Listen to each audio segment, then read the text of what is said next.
The man accused of starting the spring fire will undergo further evaluation. After a court hearing this morning, the suspect, 54-year-old Jesper Jorgensen, will be transferred to a mental health institute in Pueblo. Now, in the meantime, a community is still rebuilding. Denver 7's Liz Gilardi caught up with one of the families she interviewed during the fire to get their reaction to this latest development. More than 130 homes have been lost. Burned about 106,000 acres. This is where Larry's home is at. Came up behind us here. Larry Morgan's home was unrecognizable. Pretty much took everything. We met him in the summer of 2018 when the spring fire forced him to evacuate. Then he invited us to the property that's been in his family since the mid-1970s to see the damage. Melted glass. Yeah, we've been doing all right. We caught up with Larry once again on this chilly February day. We're still struggling, trying to get things around here back to normal.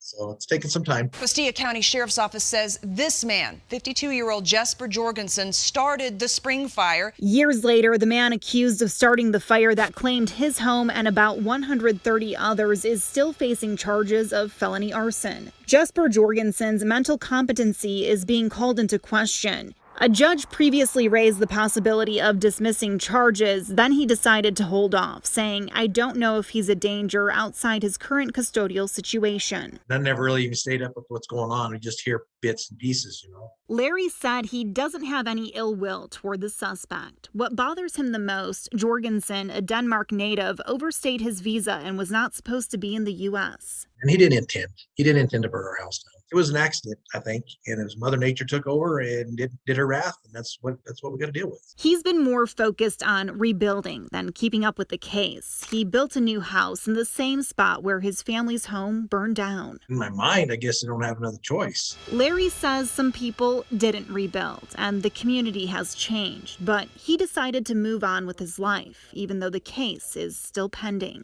Liz Gilardi, Denver 7.